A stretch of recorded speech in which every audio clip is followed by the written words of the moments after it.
Kalau terangkan. Pemaknaan orang hakikat itu beda dengan pemaknaan orang syariat dalam banyak hal. Terutama orang syariat itu biasanya dangkal sekali dalam memaknai hakikat. Misalnya ini contoh yang kalau contohnya yang mudah-mudah dulu. Kullu syai'in halikun illa wajhah. Kita kalau maknani itu yang standar ya kullu syai'in disekabiane perkara itu halikun mesti rusak. Illa wajhahu kecuali zate Allah. Tentu persepsi umum atau di kitab-kitab syariat entah itu Syarah, Jalalain atau Sawi atau kitab apa saja pokoknya kitab syariat.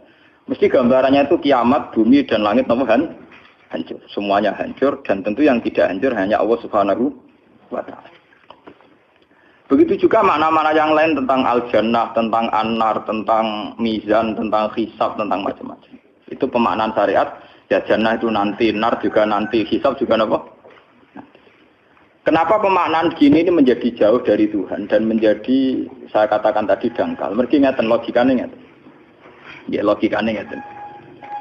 Teng kitab hikam ini pula itu ada istilah lau asyraka laka nurul yakin. Sebagian nurul basirah la ra'aital akhirata aqraba ilaika min antar takhila ilaika. Dan itu tak ulang-ulang kita mudi-mudi tak ulang. Andaikan cara iman sampean itu punya nurul basirah, punya mata hati. Jadi ku iman diwujudillah. Iman bahwa yang wujud itu Allah, yang wujud hakiki itu apa? Allah. La ra'aital akhirata aqraba ilaika. Kamu akan melihat akhirat itu dekat sekali. Tidak usah kamu menuju akhirat. Kalau akhirat misalnya saya nanti nunggu mati itu kan kesuwen. Misalnya mataku itu sudah engkas, tapi kok ngenteni ning alam barzah, alam kuburan. Ngenteni akhiratnya, ngenteni barang-barang ruhin dan sebagainya kan napa kesu? Dan saya kalau ingin mendapat nikmat surga itu nanti juga kesuwen. Kalau saya takut neraka nanti juga nopo.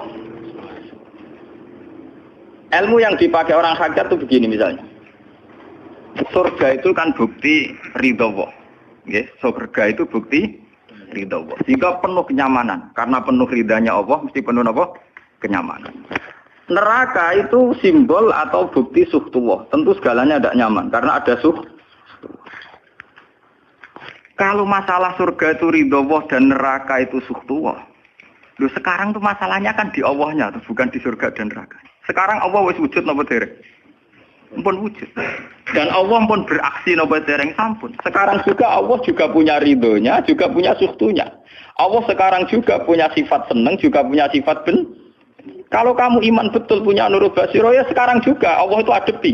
Kowe saiki golek ridhone dan menghindari tidak usah nunggu surga. Dan saat itu juga Anda sudah di surga. Sehingga perasaan wong hakikat ibadah kok ngenteni suben kesuwen. Wong Allah wujude saiki. Lho kita ini kan nyembah apa? Apa wujude saiki kok ditunda suben bodoh tak pinter. Jadi sampean yang di sini itu bodoh semua. Kalau cara ibadah demikian. Saiki tobat Muharram nih napa? Tobat. Paham ya? Itu ngeri. Kalau baleni balik ya. Kalau surga, bukan berarti terus gini, Gus berarti surga yang kayak gambaran di hadis di kitab-kitab berarti tidak ada. Yang bilang tidak ada itu siapa? Wong kayak sampean itu sing ora ono terus. Sing ora ono iku pamahaman, dadi utekem sing ora ono iku ora kok masalah swarga dan apa. Lho coba, surga itu kan bukti ridho Allah, neraka suhtullah. Allah kan sekarang sudah wujud toh. Wujudnya Allah nunggu surga apa enggak? Enggak kan? Dan ridho Allah itu sekarang juga terjadi. Suhtullah juga sekarang juga. Mbok buru sekarang, mbok dicari sekarang. Ridho Allah mbok dicari sekarang. Yaitu seperti doa-doanya Syaikhul Qadir, ilahi ridhoka matlubi. Ilahi anta maksudi wa ridhoka apa? Matlubi. Ya karena ya ilahi. Ya sudah berarti benar-benar dimulai sekarang. Sehingga kayak saya sendiri, nak umat ilmu hakikatku, kayak aku apa ibadah haji kayak kesuwen. Apa mulang sampean ya kesuwen. Mbok sesuk ape mergawe ya kesuwen. Mergo paling banter logikane ngeten. Misalnya saya dari rumah. Semula Mustafa Ruhin goblok-goblok nak menawa ibadah. Iku kesuwen. Kesuwene ngeten. Engko mulang ning Ruhin wis kasil mulang ya golek ridane Allah. Padahal mulai saya niat juga sono ridane Allah. Saya melangkahkan kaki ya wis sono Allah sono ridane. Sehingga mulane Kanjeng Nabi ngendikan niatul mukmin khairun amalihi wis niat tok wis amal mergo kontrake sampai pangeran sing wujud terus setiap detik, setiap saat, setiap khotbah, setiap langkah wis kontrake be Allah terus. Jadi ya misalnya ra sido lah ora apa-apa, ape mulang rugen ra sido ora apa-apa, ape ngeke dhuwit rugen ra sido ora apa-apa. Mulane cara Kanjeng Nabi wong niat apik ra sida tetep ganjaran mergo kontrake sebab pangeran Allah ya sujud. Sedekah ben sing sida paham. Iku wis ditulis sida. Paham. Ben sampean ngerti sirine hadis kenapa niat saja ditulis ganjaran karena niat itu artinya orang sudah mengkontrakkan diri, menyikat diri dengan Allah yang setiap saat wujud juga dan saat itu juga wujud. Jadi kamane kados kula misalnya kepengin haji. Gusti berhubung haji perintah jenengan nggih kula kepengin. Tapi saya sekarang juga mulai ibadah. Nggih, mulai napa? Ibadah karena saya tahu golek haji ya ridane Allah. Sekarang juga ya ridane Allah. Dari ridane Allah dalam konteks sekarang mungkin saya ngajar. Mungkin apa Ruhin nyabari melarat dan mungkin terus begitu itu ada terus. Ujung-ujungnya kepen suga, kepen sedekah. Kepen sedekah diridani pangeran kan begitu. Lah zaman iki melarat, ya ono carane diridani pangeran, sabar ngempet. Mau ono juga, jadi rasa kesusu paham kan. Jadi itu memang begitu, orang hakikat tuh enggak pernah kesusu. Itu jenenge wal asri demi waktu. Jadi semua waktu itu padat dengan amal. Mergo zaman kiri untuk ridane Allah lewat jalur sabar. Zaman sugih untuk ridane Allah lewat jalur sedekah ikhlas. Paham nggih? Zaman bingung diusir bojo ya misalnya ya lewat sabar. Zaman bojo mesra ya lewat rahmat. Pokoknya ono terus. Sehingga wal asri ini padat. Innal insana lafi khusr. Manusia selalu rugi illal ladzina amanu kecuali saat itu dia iman, saat itu dia sholihat. Jadi kalau orang hakikat maknanya ya kecuali saat itu dia iman, kecuali saat itu dia sholihat. Demi waktu. Demi waktu ngenteni sampean kan terlambat paham nggih. Iku nak oleh maknane wong napa? Hakikat. Dan itu rumah saku lebih cerdas. Karena dari awal ilmu hakikat dianggap katanya di atas napa? Syariat. Jadi sampean malah enak. Jangan ngaji kok enak. Dadi mulai omah wis ibadah.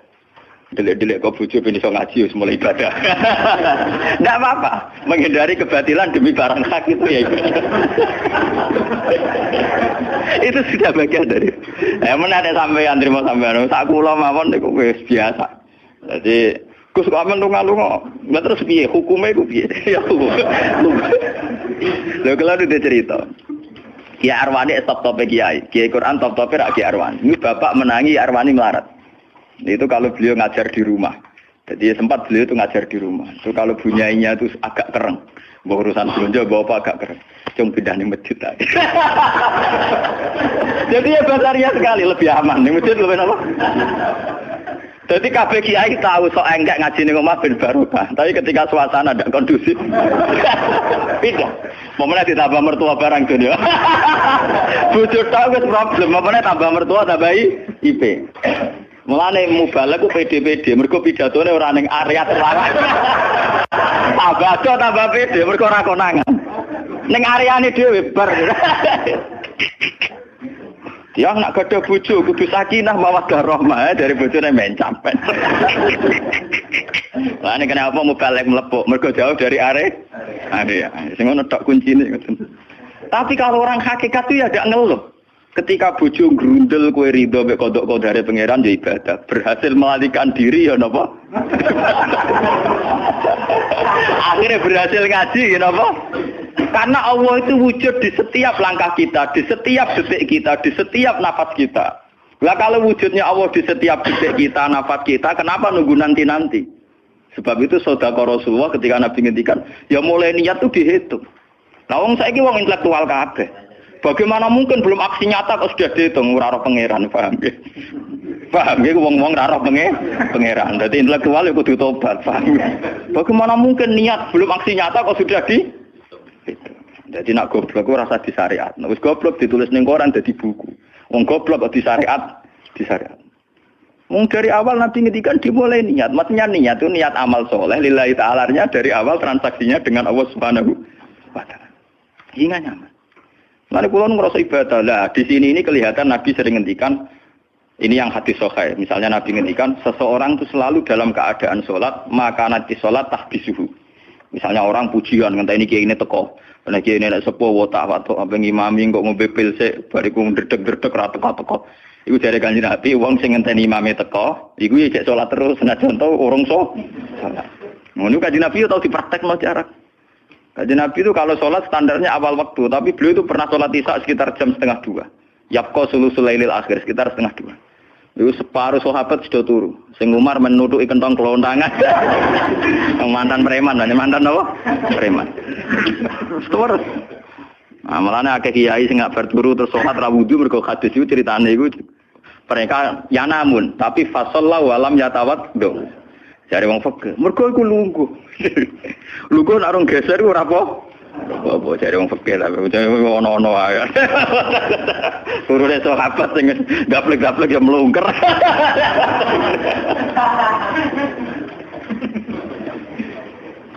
Nek Nabi rawuh santai. Kenapa kalian masih menunggu, Jar? Ya karena nunggu sholat engkau ya Rasulullah. Kamu mulai tadi juga sudah sholat. Karena sampean menunggu demi apa? Sholat. Biasanya kita dicatat sedelok. Mereka nunggu terus sholat. Mau dicatat mulai mau nganti saiki. Jadi hari ini pahala kamu lebih tinggi. Nabi tenang. Ya memang begitu. Sehingga kalau wal asri innal insana lafi khusrin, demi waktu itu tidak ada ruginya. Misalnya saya juga pernah melarat. Rugen ya tahu melarat nganti saiki misalnya. Artinya saat kita melarat kan duwe niat, aku nak sugih pe sedekah, aku nak alim pe mulang. Niat dihitung ganjaran. Ketika kamu real, yang sekarang real kan ngadepi kekerean terus kowe sabar ya ibadah. Jika ora kemrungsung aku ibadah ngenteni sugih. Begitu juga yang ingin haji. Ditakdir apa haji, tapi ketika dia ingin sudah ditulis ganjaran, meskipun takdirnya dia tidak sempat haji sampai mati. Tapi per detik dia tetap berdialek dengan Tuhan. Bertransaksi dengan Tuhan. Jadi disebut Quran yastarun. Yastarun itu transaksi. Inna washtara minal mu'minina anfusahum wa amwalahum bi anna lahumul jannah. Allah Ta'ala itu membeli diri kita. Diri kita itu kata Nabi ini sing asli dawuh Nabi, ora dawuh mubalek lho ini. Ngeling-eling. Ini ilmunya ulama, bukan mubalek, harus dicatat. Nabi itu ngitung ibadah. Itu dimulai dari diri kita. Ngendikane pangeran inna washtara minal mu'minina anfusahum. Allah membeli diri kamu. Diri kamu itu ya organ kamu, sel-sel yang ada di kamu, saraf-saraf kamu, semua yang ada di tubuh kita. Karena apa? Dalam desain Tuhan dan rencana Tuhan, pikirannya pangeran kemana madon di bathuk ya gue sujud.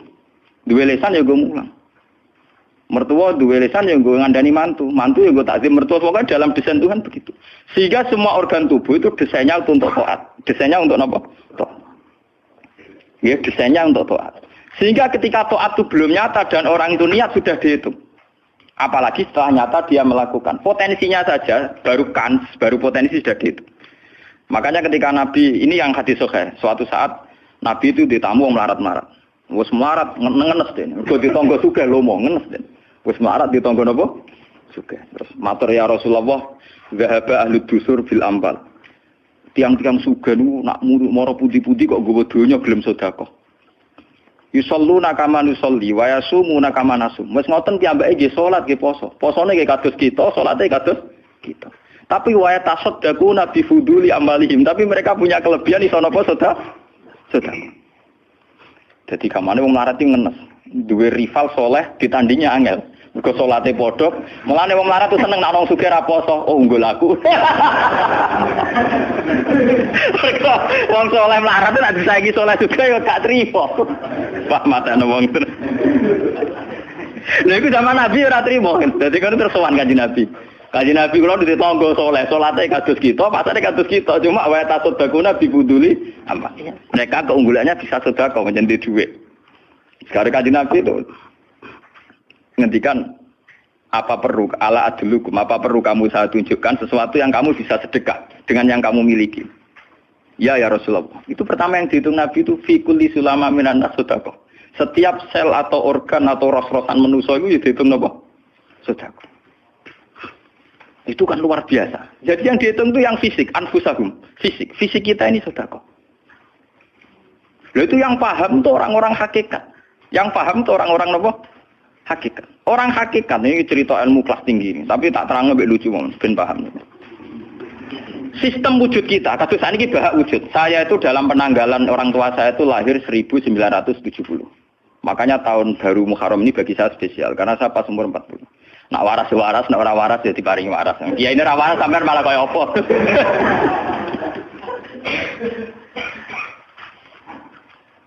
Kalau dalam teori ilmu hakikat, sebelum tahun 70 berarti status saya kan ala Adam tidak ada. Memang tidak ada itu punya positif gak maksiat. Nggih, jenenge ora ana penyelingkuhi sapa, pengorupseni apa, kurang ajar ambek sapa jenenge ora ana. Ketika Adam saya dihilangkan, sifat ketiadaan saya dihilangkan, saya menjadi wujud. Nah itu cara ilmu hakikat. Nikmat tertinggi itu nikmatul ijad. Nikmat wujud itu nikmat tertinggi. Dengan kamu wujud, maka kita punya mata, punya hati, punya telinga. Dan dengan kita wujud kita bisa asyhadu, bisa ikut bersaksi. Asyhadu alla ilaha illallah. Jadi dengan kita wujud saja, potensi wujud saja dengan kita wujud itu nyekseni. Loh, ternyata langit bumi digawe Allah. Allah sing gawe aku, Allah sing menciptakan ini semua. Sehingga dengan modal syahadah saja itu orang sudah min ahlil jannah. Andai kan orang itu maksiat seumur-umur tapi pernah baca la ilaha illallah tetap dakhalal jannah. Mbok digodhog kaya apa ning neraka suwe tetap dakhalal jannah. Mergo umpama ning neraka selawase pangeran ya ana salahe. Iku mau ngiral hadis qudsi, sak bedik-bedike wong misale umure 100 tahun maksiate ra 100 tahun. Lah kok disiksa luwih 100 tahun ra pangeran napa to? Betul. Mulane pangeran nyiksa ya ana batese wong maksiate wong ya ana batese. Tapi diwale iki ngoten, ketika ana wong taat mulai bayu taat nganti mate, dilebokno pangeran swarga. Keros bab mlebu swarga.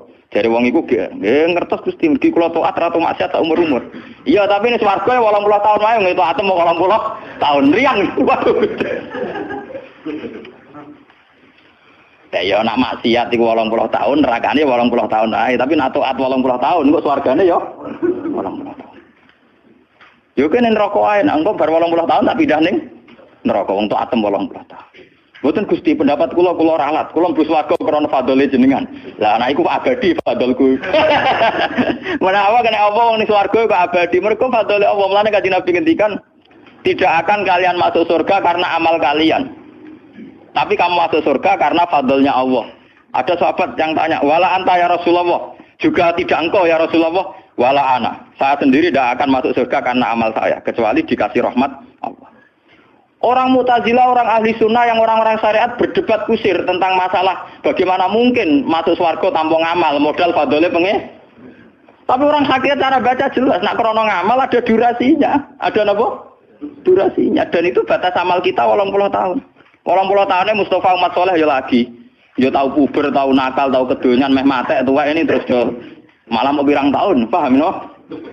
Wis ngono cek kumat-kumatan ora stabil. Nyatane ora ono crita ning swarga, pas saat kok swarga, eling ra stabil dak kon neraka kan ya mboten enten. Ya ora dikocok mbek pangeran ya ora dikocok. Lah, di sini ini orang hakikat lebih benar. Kenapa di surga selawase? Mergo mlebu swarga krana fadhole Allah. Sementara fadhole Allah abadal abad, selamanya. Paham ya? Jadi orang hakikat itu cara baca gampang. Nah, kalau begitu, organ tubuh kita ini dengan sendirinya sudah ibadah karena dengan wujud kita bersaksi. Mulane Kanjeng Nabi bersaksi terus. Lho nak wong soleh-soleh pas-pasan kok sampean eling pangeran kan pendak salat, pendak tawaf. Nak Kanjeng Nabi mboten. Kanjeng Nabi semua organ tubuhnya iso dijak eling pangeran. Perkara mangan iki barang sepele bedine naman. Nabi baca bismillahirrahmanirrahim. Setelah makan ya baca alhamdulillah. Mau ke WC itu Nabi juga baca bismillah. Setelah dari WC sesuatu yang biasa, Nabi juga bilang alhamdulillahilladzi azhabanil adza wa afani. Semua sistem tubuh kita butuh makan, baca bismillah juga ibadah. Kita butuh berak nanti bisa membuang al-adza, piloro. Itu juga nanti dihitung oleh Nabi alhamdulillahilladzi azhabanil adza wa afani. Sehingga semua proses tubuh yang ada pada Rasulullah semuanya menjadi apa? Ibadah. Nah, makanya Nabi ngitung, makanya sama ndak usah ngeluh dengan fisik yang sekarang ndak usah ngeluh. Nak kowe ganteng ya syukur paling ganteng, nak elek alhamdulillah potensi zina rendah. Mergo ora ono sing minat. Paham nggih? Nah jabat ya sing syukur mergo iso amar ma'ruf nahi mungkar lebih luas. Nah ora jabat berarti tidak ada kemungkinan korupsi. Berarti semua harus kita syukuri. Atus kula nu kiye cilik ya syukur, kiye gedhe syukur, sok ben bubar nggih syukur mawon. Pokoke kula niku ndonga mbek pangeran, angger pangerane ora sing bubar wonten kula santai mawon. Terus Nabi menyebut lagi. Yang disebut Nabi itu hal-hal kecil. Wa imatatul azza min at-tariq sedekah. Kowe ana kotoran atau ada duri atau apa yang mengganggu di jalan, kamu singkirkan juga napa? Ibadah. Lah itu yang luar biasa Nabi akhirnya ngendikan wa fi buti ahadikum sedekatun. Bahkan kamu menggauli istri kamu itu juga ibadah. Padahal suatu yang seks, yang pornografi, yang biologis, Nabi juga nyebut wa fi buti ahadikum sedekah. Dalam organ buduk kamu itu juga sedekah. Sampai sahabat ada yang tanya, ayati ahaduna syahwatahu wa huwa lahu ajrun. Bagaimana mungkin ya Rasulullah orang mendatangi syahwatnya kemudian dia dapat pahala? Wong urusan syahwat masa untuk ganjaran ya Rasulullah. Tapi apa kata Nabi? Alaysa lawadhu'aha fi haramin akana alaihi wisrun. Nah dekne salah letak iku kan ya dosa. Mulane bojo sok ben kabeh, masuk elek-elek lah sok ben ahli swarga kabeh. Mergo piye wong lanang ora iso zina nak bar dikeki sing wedok, paham. Minimal ada durasi sekian jam dekne ora kuat zina. Dan itu prestasinya sing wedok. Makane jare Nabi ku api-api wong wedok sing lanang mari doyan terus. Berarti diterusno gen elek-elek wong wedok. Repot. Nabi itu, lu bukan apa-apa karena Nabi ngertine Nabi lho, kawin yo tarku zina. Kawin model saiki ra engke-engkean, ngertine Nabi nek jenenge nikah ya aghdulil basar wa ahsanulil farj. Istilah aslinya Nabi tentang nikah itu aghdulil basar wa ahsanul farj itu. Saiki ono istilah sing macam-macam. Bentuk keluarga sakinah mawaddah rahmah. Engko sok ben anak tuwa ben anak ana sing rumah, kakean teori. Sing ora anak kowe nganti tuwek sapa? Sing ora anak saleh sapa? Malah do arep-arep matine bapak ya pirang. Wong suka kakean teori, yo kakean apa? Nah dia anak kan enak, anak tua itu sing rumat. Wong kowe zaman sugih ora wali wong tuamu, paling nasib pun ndak ra ngono iku padha. Bulan ambyok. Paham ya? Niki ben sampean ngertos. Dengan teori ini, maka surga dan neraka dihitung seperti ilmu hakikat tadi. Paham ya? Jadi ridha Allah itu sudah ada sekarang dan itu nanti dijelmakan surga. Suhtullah sudah ada sekarang tapi nanti dijelmakan neraka. Tapi masalahnya Allah itu wujud mulai sekarang. Mulai zaman azali sampai sekarang wujud. Kalau Allah itu wujudnya sekarang, tentu ada ridhonya juga sekarang. Ada sustunya juga sekarang. Jadi kalau nunggu nanti-nanti terlambat. Nah itu orang hakikat bilang, lau asyraka laka nurul basirati la ra'aital akhirata aqraba ilaika min antar takhila ilaiha. Andai kan nur basirah kamu kuat, tentu melihat akhirat ya sekarang. Maksudnya melihat sustuwah ya sekarang, melihat ridho Allah ya apa? Sekarang enggak usah nanti. Akhirnya kita nyaman. Mulanya orang sahabat ketika dia di Azerbaijan ditanya, apa kamu tidak kangen Mekah? Wong kamu orang Mekah asli. Sekarang futuhat, Mekah sudah milik orang Islam. Kenapa kamu tidak kembali ke Mekah? Dia jawabnya enak. Aku kalau di Mekah paling banter ibadahku tawaf. Iku ya golek ridane pangeran. Aku ning kene nyebarno Islam, ya golek ridane pangeran. Aku ning kene wae. Jika orang-orang hakikat itu ibadah itu per detik per menit tidak terikat oleh ruang dan waktu. Tapi kalau orang-orang syariat memang gitu, rumah sana sholat itu naik di masjid. Tapi Allah tahu betul, kamu yang sekarang sholat di masjid itu akumulasi dari sistem organ tubuh, sing disebut fikuli sulama minanas sudah. Kue iso tok masjid itu mergo sikilem normal, ora stroke. Kue iso mlaku mergo bar mangan. Berarti sing dadekno kowe ning masjid apa? Sistem perut kamu normal sehingga ada energi, sistem kaki kamu normal sehingga bisa jalan ke masjid. Sistem apa saja normal. Dan itu hebatnya Rasul. Makanya Nabi pertama jawab, dalam sistem tubuh kamu minan nas sudah. Jadi sebetulnya dengan ikut namungan kula nganggep sampeyan niku yo ora wong sepele. Cara pantes itu tak anggap pali kayak kula. Gara-gara ini sebetulnya kalau bisa manfaatkan tubuh sampean, yang meskipun bentuknya juga tidak jelas, itu sudah wali. Cuma tingkat sahadah Anda terhadap Allah ini yang rendah, sehingga kawangannya ya mau onggokan daging sing kluyar-kluyur ngono wae, paham nggih. Iku ora kasuse sampean, ora kasus kula, paham nggih. Paham. Itu kasus yang sampean alami, tidak kasus saya. Nah, kula ora melok-melok, paham nggih.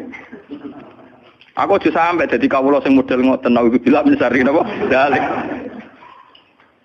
Jadi yang sekarang kelihatan kita sholat di masjid, kita tawaf di Ka'bah, kita wukuf di Arafah, itu akumulasi dari sekian puluh tahun, dari sekian sistem saraf kita, kesempatan nikmatnya Allah yang luar biasa. Sehingga harusnya terhitung mulai itu, paham ya, terhitung mulai. Sehingga dimulai desain kaki juga nanti ibadah, karena khotwatin yaktuha ilal masajid, langkah sing moro masjid ya dadekno ibadah dan sebagainya. Sehingga orang-orang sufi itu zaman di rumah ya nyaman ibadah, nanti ketika di masjid dia nyaman ibadah, ketika di Ka'bah dia nyaman ibadah, keluar dari Ka'bah lagi ya ibadah. Orang malah bar haji ibadah enak ya ning Ka'bah, ning Jawa ora enak kabeh. Lha apa pangerane ganti? Utek kok elek. Apa pangerane apa? Pangeran sing ning Ka'bah mek sing dibidukane padha, paham nggih? Padha. Jadi nek malah ngono malah membeda-bedakan. Jadi sampai di soal memang kita secara syariat harus ke Mekah haji. Tapi setelah di Mekah ya pangerane Ka'bah ya Allah ning Indonesia nggih napa? Ini sama ibadah sama nyamannya. Cuma memang enggak mungkin secara syariat kaji kok ngubungi langgar berdoa niku ora. Ya sudah gitu kan. Engko kenaan panitiane dikomersialno. Utek elek mesti dikomersial. Paham ya? Makanya kata hikam, nikmat tertinggi itu nikmatul ijab. Dengan kita wujud saja. Jadi Adam itu membelenggu. Tidak ada itu dadekno kita ora iso bersak. Tapi dengan kita wujud, kita iso melok nyekseni kekuasaane Allah. Sebuah piye bentuke, sebuah piye kadare dengan kita wujud melok nyekseni kekuasaane Allah. Dan itu sing disebut walladzina amanu wa amilus sholihat, saterusé ulaika humus siddiqun wasyuhada'u inda rabbihim. Orang-orang sing iman mesti dengan sendirinya jadi syahid, jadi saksi. Makanya Allah kalau ngitung saksi di Quran mulai mata kita, hidung kita, yauma tasyhadu alaihim alsinatuhum wa aydihim wa arjuluhum bima kanu, itu semuanya, mulai lesan, mulai apa semuanya. Mulane kula wujud ki seneng. Piye wae kula wujud Gusti iso nyekseni kekuasaane jenengan. Lah sing perkara kan ya juga gara-gara wujud durakani pangeran. Lah iku mulai perkara. Mulane ngendikane Kanjeng Nabi, kenapa itu hebatnya Rasulullah. Makanya saya yakin bahwa Rasulullah itu juga pengajar ilmu hakikat. Tentu karena Nabi cara ngajarnya tidak melahirkan kesesatan kayak kasusnya Husain Al-Khallas dan Siti Jenar. Sebetulnya sederhana. Kenapa Nabi bilang Sayyidul Istighfar itu dunia tidak dimulai dari kata astagfirullah. Sayyidul Istighfar dimulai Rabbi, Allahumma anta Rabbi, la ilaha illa anta khalaqtani. Bukan dimulai dari kata istighfar. Kata Nabi, istighfar terbaik itu lafadznya ini. Allahumma anta Rabbi, jenengan pangeran kula. La ilaha illa anta, ora ana pangeran kecuali jenengan. Anta Rabbi, jenengan pangeran kula. Khalaqtani. Pokoke piye jenengan kadung gawe kula. Resiko nek gawe kadang kula nggih maksiat niku. Dadi piye wae madun maksiat, rukin maksiat piye mergo kadung di munggo ora ana ya ora maksiat. Jadi kamane pangeran yo rada keteror, waduh. Istighfar model neror. Iku dari sarah-sarah hadis kok ono piye wae maksiat itu perkarane wujud. Meskipun piye wae taat yo krana Jadi cerita sampe pangeran. Gusti, piye wae jenengan kadung gawe kula. Tapi harus jujur. Makanya orang-orang yang pernah maksiat itu harus jujur kados kula. Nak niru kados kula. Dia istighfar itu jujur. Malah kula boten seneng. Muni astagfirullah kula boten seneng. Itu nanti menjadikan orang itu pesimis dan hubungan dengan Tuhan itu negatif. Kesane kita hanya dosa saja. Kowe nak wiridan astagfirullah ping 100 kula boten cocok. Ping 1000 boten cocok. Mun sampean kula ijazah, piye wae iki hadis sahih. Kata Nabi itu sayyidul istighfar terbaik. Harus dicatat itu dawuh Nabi itu istighfar terbaik. Kalau sampean astagfirullah saja itu nanti kalau jenis-jenis orang yang kuper atau yang pesimis. Ya Allah Gusti dosa tok kula tempunya dosa tok. Kapan kula saged jenengan tampa tobaté? Sehingga dekne bayangno pengenan tampa tobaté ya kangelan tenan. Terus dekne oleh istighfar nganti nangis sing sawangane wujude dekne penting. Padahal ya ora penting blas. Tapi kalau yang diajarkan Nabi ndak cara ngendikan gini. Anta Rabbi la ilaha illa anta khalaqtani wa ana abduka. Kula tetep kawulane jenengan. Wa ana ala ahdika wa ahdika mastata'tu. Selagi kula mampu kepingine kula nggak anut perintah jenengan.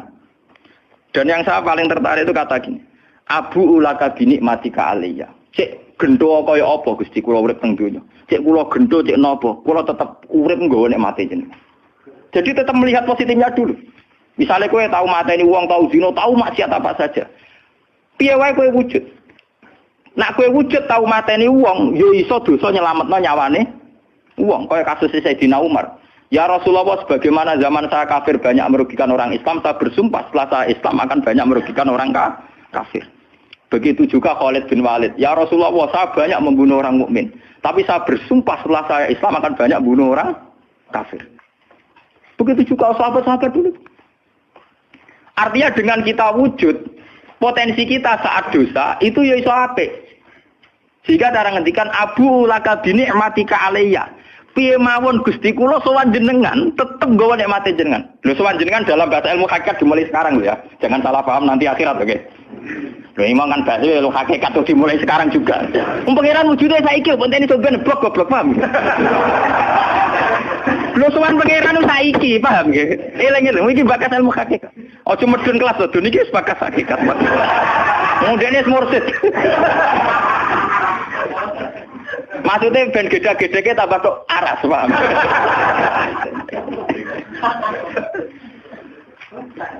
Ben ro, Lho sowan pangeran mulai saiki. Sekarang juga kita sudah sowan Allah. Tentu kita kudu ikrar semua nikmatnya Allah yang sekarang juga.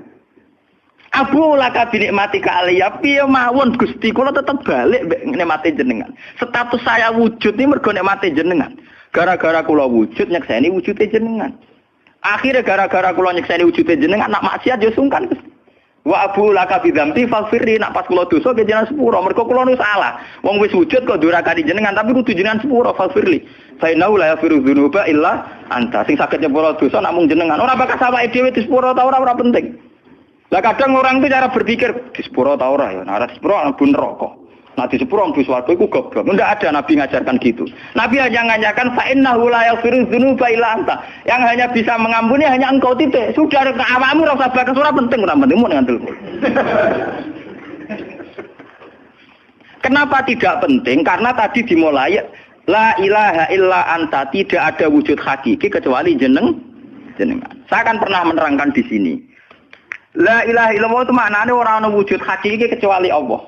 Maknanya kan sederhana gampang. Langit dan bumi itu pernah tidak ada, berarti berstatus adam. Agame langit bumi dimusnahkan oleh Allah dengan langit bumi diwujudkan. Setelah langit bumi diwujudkan juga wujud dalam keadaan rentan. Wujud sing ora hakiki, wujud sing dalam keadaan batil. Karena setelah wujud iso dilenyapkan. Berarti zaman Adam ya Adam sing iso diwujudkan, zaman wujud ya wujud sing iso diadamkan. Lah wujud sing ngene iki tanpa eksistensi, tanpa napa? Eksistensi. Lho bahak saiki wujud, tapi ora roh matine kapan? Ora iso ngatur awake dhewe. Zaman aku wujud ya ora karepku dhewe, engko aku mati kapan ya ora karepku dhewe. Lho wujud model apa ngene? Iku wujud-wujudan. Madun zaman rong wujud ya ora karepe dhewe, berwujud ya ora karepe dhewe. Matine kapan ya ora roh, nasibe piye ya ora roh. Lho wujud ora roh awake. Dhewe iki jenenge wujud-wujud sing rentang. Lah wujud sing rentang disebut wujud imkan. Sing Allah wajibil. Lah nek berhubung kita rentan ya sudah. Lah iku sing dimaksud wong hajat kullu shay'in halikun ila wajh. Hakikate liyane Allah saiki lah wis rusak. Mergo wujud kok ora iso ngurusi awake dhewe wujud rusak ta wujud tenanan. Wujud sing wong wujud ora iso ngurusi awake dhewe, ora iso ngurusi eksistensine. Lah berhubung wujud ngene iki wujud iso diadamno, sangka Adam diwujudno jare wong hakikate liyane Allah ora ana kabeh. Maksudnya ora ana kabeh wong kowe wujud-wujud dhewe ora iso nentono awakmu. Zaman wujud ora melok-melok, zaman mate ora melok-melok, swarga neraka ya ora melok-melok. Lah nek ngono mulane nek ape mati ora ana hadis ngajar Gusti kula lebokno swarga. Kon muni Allah. Nah, cuma kadang kita ini ngati kita aja. Lah nggih tapi swarga ta neraka. Ya men ngono dipikir. Enggak ada ajar Nabi mangkana akhiru kalamihi Allah dakhalal jannah. Allah saja atau la ilaha saja orang bakal awak, paham nggih? Mulane kula yakin saya nanti mati itu dalam kemegahan. Mergo aku naudzubillah tenan sampai aku mati bakal awak. Anak kula seneng tak kandhani bojo kula. Pokoke sampe nak mati ngene lho, Dik. Semoga mati nek saya dipendem. Nah, jenengan kan niku lho Gus. Santrine akeh ora dikandani, ora usah dikandani. Nek wulan berikutnya ngaji prei kiris mati hebat.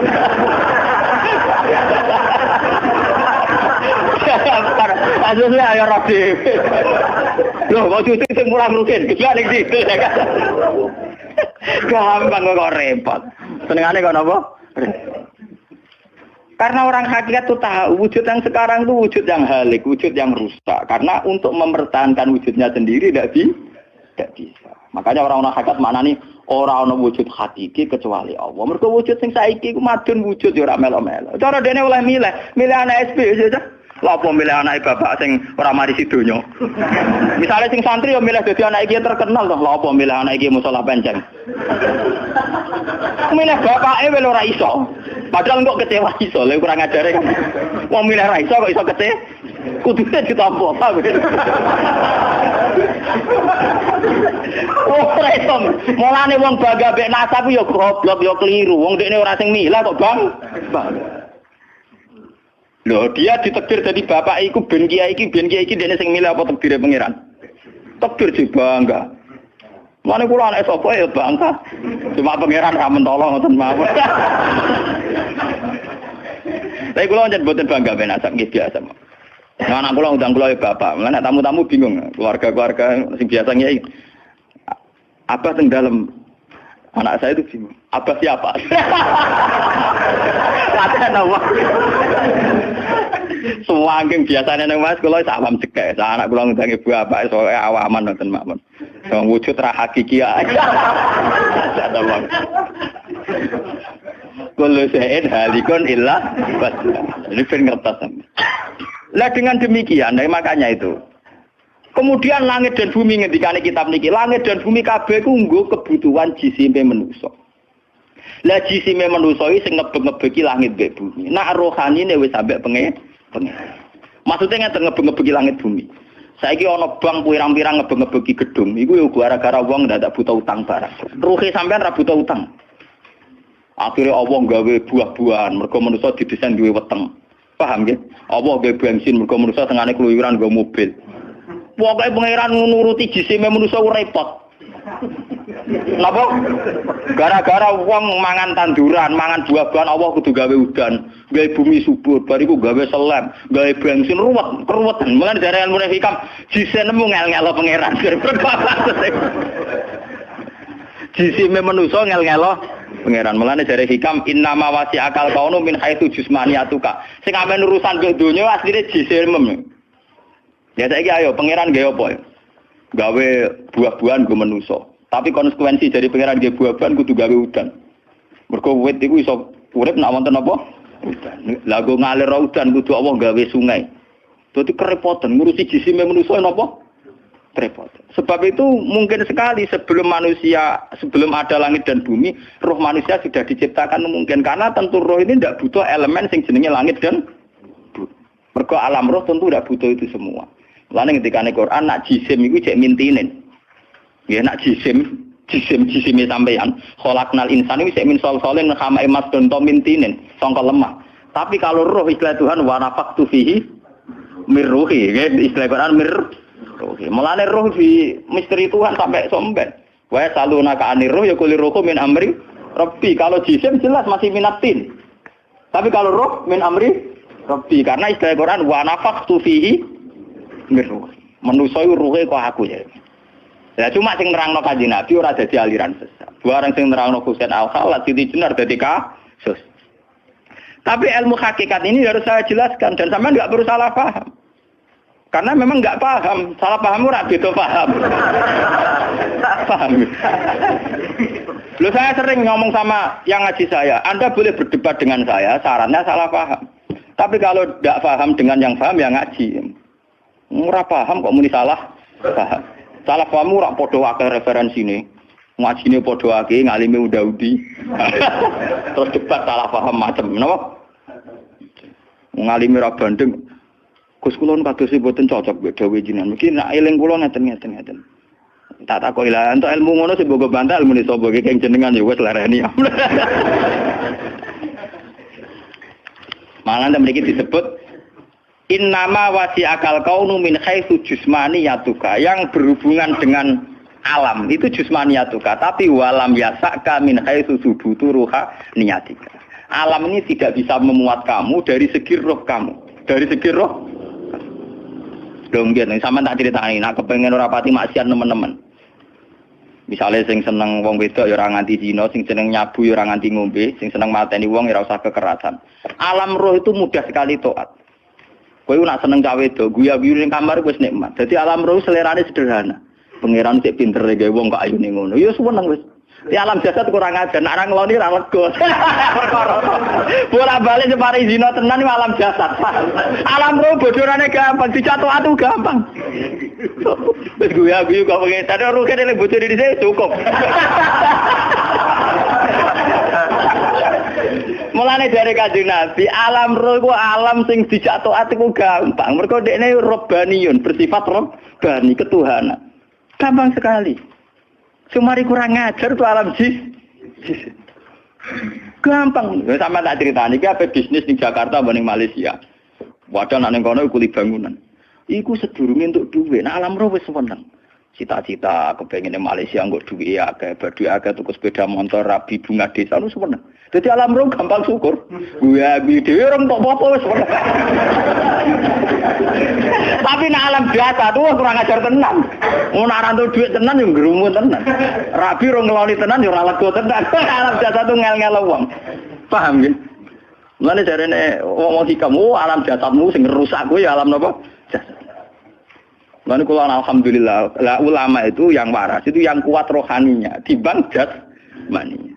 Malah kata sekolah ini kumpul tiang jenje, dewan jenje, kalau lo dewan di sana. Lo biasa dalu-dalu teng terminal Solo, mulai rawong macam-macam, mulai wong nakal, wong lagi santai.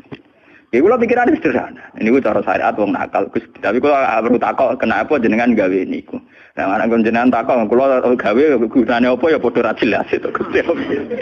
Makanya wiridan paling mati subhanallah maha suci jenengan. Kowe ora usah takok kenapa wong gawe lonte, gawe wong nakal, gawe maling. Lah kok ora takok tengeran kowe napa gawe kowe ora jelas. Fungsine ya ora jelas.